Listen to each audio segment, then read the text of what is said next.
Hey everyone, and welcome back. Today we're diving deep into a topic that I think really makes you think about some of those big, big life themes, That's like right. creation and Yeah. unity, even marriage, and how they all kind of intertwine. We're going to be looking at the daily Bible reading for October 6th. And trust me, this one, it's got some real thought-provoking stuff in there. So Yeah. we're going to kick things off in the book of Genesis, chapter 2, verses 18 through 24, with the creation of Adam and Eve. And I know, we've all heard this story a million times, right? But bear with me, because there are some really interesting details in here that I think often get overlooked. So it starts with God creating Adam, and then he goes on to create all the animals, but then, and this is a key moment, the text says, it is not good for man to be alone. It's like even back then, God realized that we as humans, we crave that connection, Yeah. right? We're not meant to be solitary That's creatures. so true. That need for companionship, for relationship, it's such a fundamental part of the human experience. Exactly. And so to solve this aloneness problem, God creates Eve. And he creates her from Adam's rib, which I don't know about you, but that image has always kind of stuck with me. This idea of being made from the same stuff, like literally bone of my bone. It's more than just a romantic notion, wouldn't you say? Oh, absolutely. It points to this deep, inherent interconnectedness between human beings. Yeah. It's often interpreted as the foundation for the institution of marriage, at least within this faith tradition. But you're right, that idea of one flesh, of being so intimately connected, it resonates on so many levels, not just romantically, Yeah.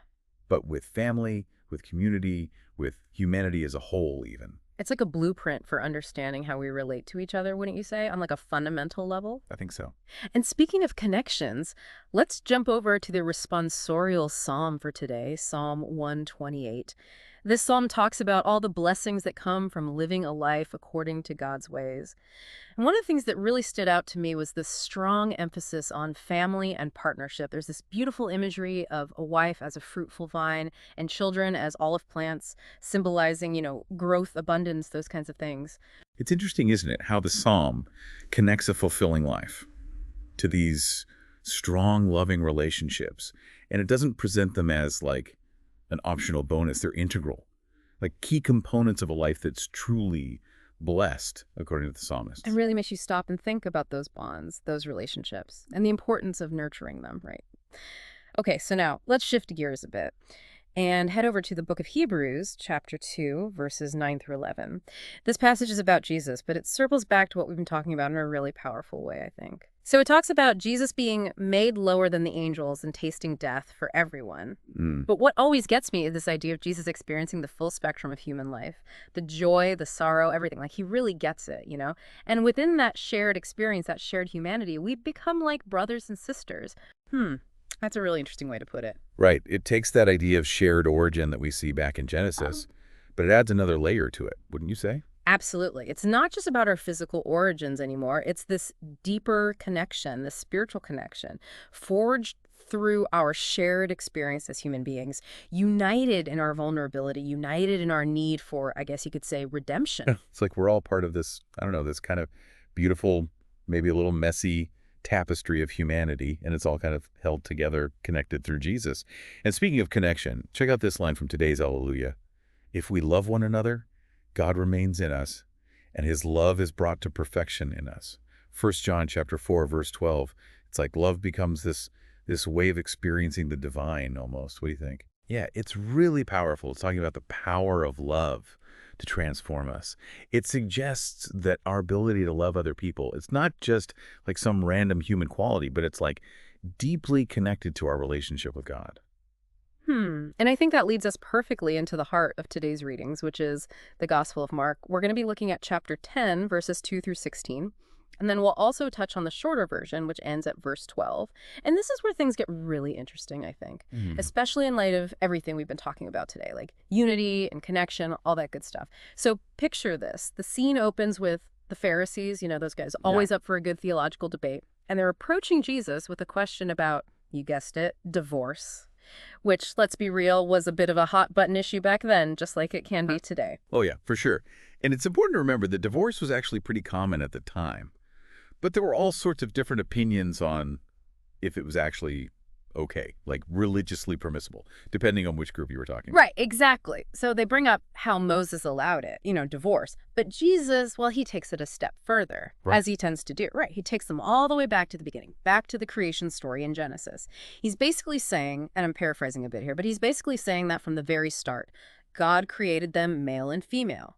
And that right there, that's why a man leaves his parents and unites with his wife, and the two become, and here's that phrase again, one flesh. It's such a powerful moment in the passage, because Jesus is directly challenging the status quo. Like he's going up against the prevailing cultural norms of the time. He's saying that divorce, yeah, maybe it's allowed legally, but on a deeper level, it goes against God's original design for what marriage was supposed to be, this lifelong, unbreakable bond. It's true. And he doesn't beat around the bush either. He says, and I quote, "Therefore, what God has joined together, no human being must separate." What talk about a mic drop moment, right? It really makes you think about the weight that this tradition gives to the idea of marriage. It's not just some contract, some legal agreement.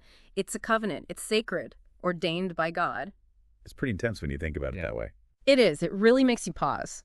But okay, there's this other little part in Mark's gospel that always gets me. And it seems like kind of a detour at first, but it actually ties back into this whole idea of unity in, well, in a kind of surprising way. So we've got this scene where people are bringing their children to Jesus, and the disciples are trying to shoo them away. You know how it is. Kids being kids, probably running around like crazy. Oh, yeah, I can't imagine that going well. Right. But Jesus, well, he gets a little, I wouldn't say angry, but definitely a little indignant. He's like, "Let the children come to me. Do not prevent them, for the kingdom of God belongs to such as these." And then he takes the time to embrace them, to bless them.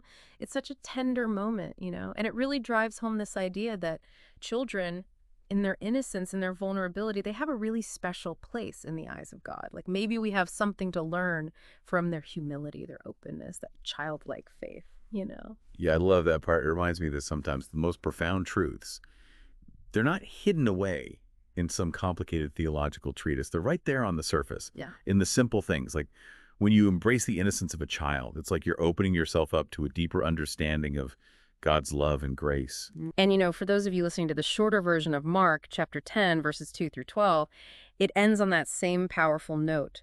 That idea of marriage as this unbreakable bond created by God, ordained by God. It really makes you appreciate the weight that this tradition places on the institution of marriage, doesn't it? It does. It's a lot to process. We've covered so much ground today, from the creation of Adam and Eve to the blessings of family, that idea of Jesus as our brother right there with us in the trenches of human experience, and then to the sanctity of marriage, and even that beautiful reminder to hold on to that childlike faith. It's amazing how it all ties together, isn't it? All these different themes coming together to paint this really intricate tapestry. And at the heart of it all, it seems like it's all about this idea of unity, of connection. Absolutely, like that deep yearning for oneness.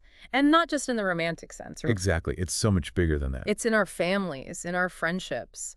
It's that feeling of being connected to something bigger than ourselves, and nature, art, even an idea. It's those moments when you feel like you're a part of something vast and mysterious and really quite wonderful. Yes, exactly. I don't know about you, but I always feel like these deep dives, they leave me with more questions than answers, but in a good way. Oh, absolutely. It's not about finding all the answers, is it? It's about the journey, the exploration. The never-ending quest for meaning, right? And I think that's the beauty of these ancient texts. They invite us to keep searching, keep questioning, to keep peeling back those layers of meaning.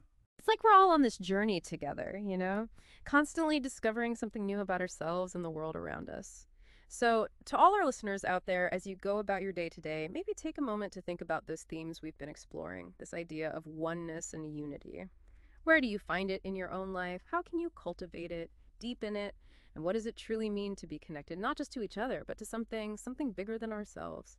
Keep those questions simmering. And until next time, happy exploring, everyone.